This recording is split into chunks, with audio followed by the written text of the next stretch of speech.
साथियों, मैं अंकित पटेल अभी हम मौजूद है पटना में, और पटना में एक संस्था है जो धनवंत सिंह राठौर राष्ट्रीय अध्यक्ष अखिल भारतीय अपराध विरोधी मोर्चा के अध्यक्ष हैं, और इनसे हम बात करेंगे कि मुकेश सहनी जी के पिताजी का जो हत्या हुआ वो किसने किया।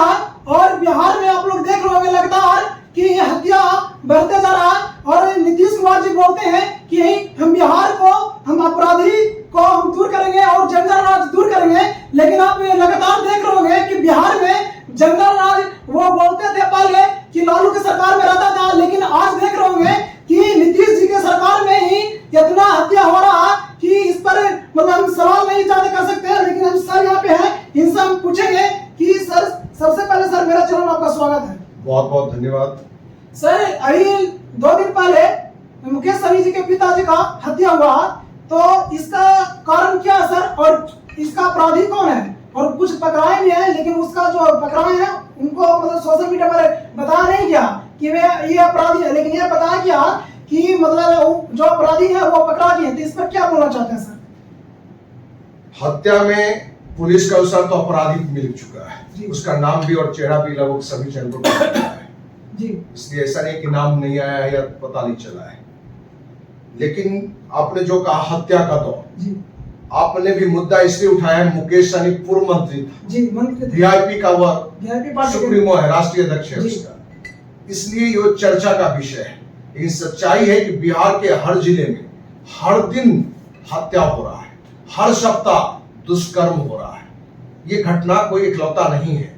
आप 2 दिन पहले ही देखे होंगे कि 3 लोगों की हत्या हो जाती है छपरा में, पटना में 2 बच्चे की हत्या हो गई है, ठीक ना।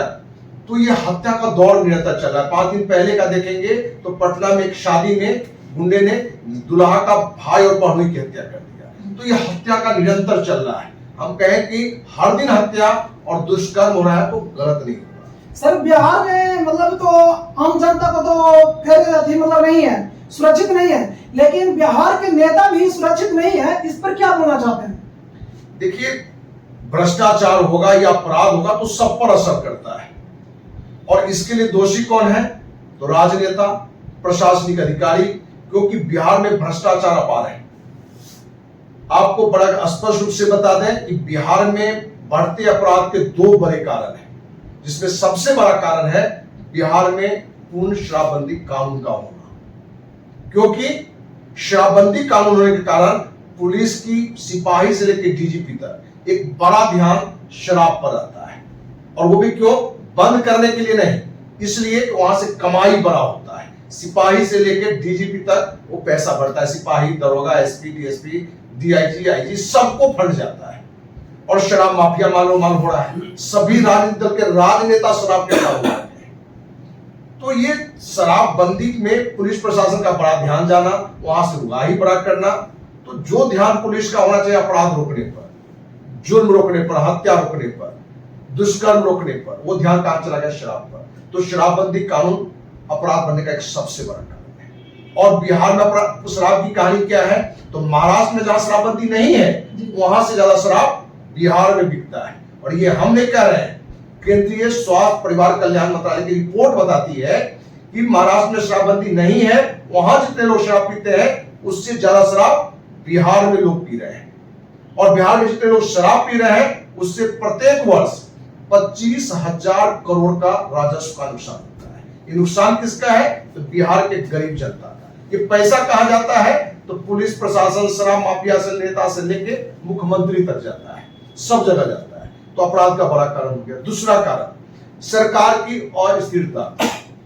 नीतीश कुमार कब भाजपा के साथ है, कब राजद के साथ चल जाएंगे, ये भय भी प्रशासन को जो एक मजबूती के साथ सरकार के साथ खड़ा होना चाहिए वो नहीं हो पाता, कमजोर हो जाता है। क्योंकि उसको लगता है कि कल ही तेजस्वी फिर आ जाएगा तो फिर तो हमको डंडा कर देगा।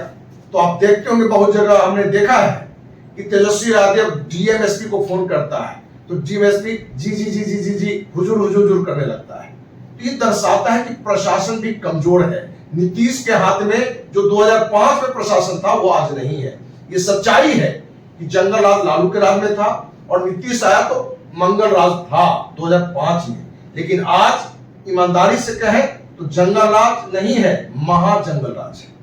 उस समय से भी खराब स्थिति हो गई है, क्योंकि भ्रष्टाचार लालू यादव के समय से ज्यादा बिहार में है।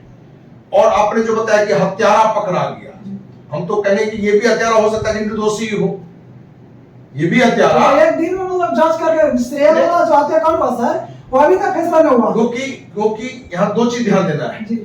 क्या आम व्यक्ति की हत्या होता है तो प्रशासन इस तरह से एसआईटी का जांच करके तुरंत गिरफ्तार करता है? नहीं करता है। दूसरी बात, क्या श्रेया हत्याकांड में प्रशासन अपना पीठ थपथपाने के लिए और नीतीश का छवि अच्छा बनाने के लिए निर्दोष 5 को अंदर कर दिया, हत्यारा दुष्कर्म बता के? क्या यहां भी इसी तरह की साजिश की गई है? क्योंकि जिसको गिरफ्तार किया गया है वो दोषी है, या पब्लिक में दिखाने के लिए, पूरे देश में दिखाने के लिए कि हमारा प्रशासन चुस्त है और उसने सही व्यक्ति को गिरफ्तार किया? तो इस शंका के घेरे में, क्योंकि अभी जस्ट श्रेया कांड में हमें 100% विश्वास है कि 5 निर्दोष को जेल भेजा गया है। तो यहाँ कितने निर्दोष ये है कि दोषी है? जबकि बातें ये निकल के आई है कि मुकेश सहनी के पिता और उसके में पैसे के लेन देन थे, और उसी बात में ये घटना घटी है। सर बिहार में अपराध लगातार होता है, तो इसको कैसे रोका जा सकता है सर? देखिए, किसी भी काम में आप सफल तब हो सकते हैं जबकि आपकी सोच ईमानदार हो।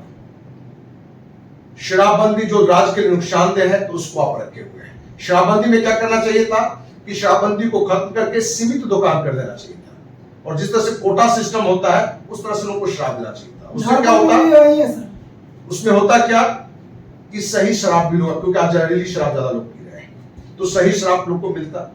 राजस्व का जो बर्बादी हो रहा है, उस पैसे से बिहार में उद्योग कारखाने खुलते, क्योंकि शराबबंदी तो है ही नहीं। शराब यदि बंद होता तो खुशी की बात थी, तो शराब बंद नहीं है, शराब भी खूब चल रहा है, और नए नए चरस, अफीम, तो क्या सोल्यूशन टायर वाला वो सब लोग ले रहे हैं। तो अपराध जहां रुकना है तो शराबबंदी को खत्म करना पड़ेगा। दूसरा, नीतीश कुमार को अपनी कुर्सी के लिए बार बार पलटू राम नहीं बनना चाहिए। पलटू राम बनने से भी प्रशासन में जो एक शक्ति आता है वो शक्ति नहीं है, क्षीण हो चुका है। उसको लगता है कि फिर तेजस्वी यादव आ जाएगा, तो इसलिए उसके लोगों को भी, या उसके जो पक्ष की बात है उस पर हमको हाथ नहीं लगाना है। तो पूरी प्रशासन दबाव में काम कर रहा है। नीतीश के हाथ में पूरी प्रशासन 2005 की तरह आज नहीं। जनता किस पर भरोसा करेगा सर? कौन नेता ऐसा मिलेगा? जनता तो मैंने कहीं कहीं इससे भी ज्यादा दोषी है, क्योंकि हम जनता जाति के नाम पर वोट देते हैं, पार्टी के नाम पर वोट देते हैं, धर्म के नाम पर वोट देते हैं। एक सच्चा आदमी, ईमानदार आदमी यदि उम्मीदवार होता है तो हम जनता भी उसको वोट नहीं देते हैं। जनता भी अपनी गलती का सजा भी भोग रहा है। इसी के चलते वो आज लोग को परिवार सुरक्षित नहीं है। बिल्कुल, है ना सर? बिल्कुल।